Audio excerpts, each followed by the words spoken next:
రోడ్ల నిర్మాణంతోనే అభివృద్ధి సాధ్యమని జెడ్పీటీసీ బాణపురం కృష్ణారెడ్డి అన్నారు. సిద్దిపేట జిల్లా దుబ్బాక నియోజకవర్గంలోని నార్సింగి మండల కేంద్రం నుండి షాలిపేట వరకు నిర్మాణంలో ఉన్న రోడ్డు పనులను ఆయన పరిశీలించారు.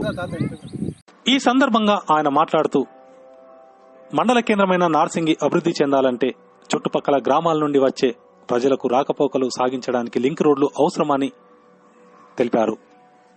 గతంలో దుబ్బాక ఎమ్మెల్యే అప్పటి ఎంపీ కొత్త ప్రభాకర్ రెడ్డి దృష్టికి తీసుకువెళ్లానని, అందుకు సానుకూలంగా స్పందించి కొత్త ప్రభాకర్ రెడ్డి రోడ్డు నిర్మాణం కోసం జెడ్పీ నిధుల ద్వారా 15 లక్షలు మంజూరు చేయడం జరిగిందని తెలిపారు. రోడ్డు నిర్మాణ పనులకు రైతులు సహకరించాలని ఆయన కోరారు.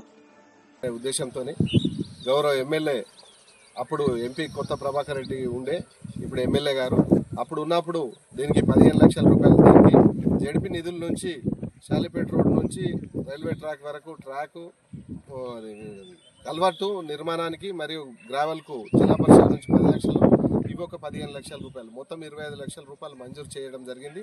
మంజూరు చేసినందుకు అటు జిల్లా పరిషత్ చైర్మన్ గారికి, అటు ఇప్పుడున్న ఎమ్మెల్యే కొత్త ప్రభాకర్ రెడ్డి గారికి ప్రత్యేకంగా ధన్యవాదాలు తెలియజేసుకుంటూ, ఈ ప్రాంత రైతులు అందరూ సహకరించి ఈ రోడ్ నిర్మాణం జరిగినట్టయితే గ్రామాభివృద్ధితో పాటు మన వ్యవసాయ పొలాల దగ్గరికి పోవడానికి కానీ, షాలిపేటోళ్ళు కానీ ఇక్కడ వరకు వస్తే మన నార్సింగ్ అభివృద్ధి చెందుతుందనే ఉద్దేశంతో ఈ రోడ్డు పెట్టడం జరిగింది.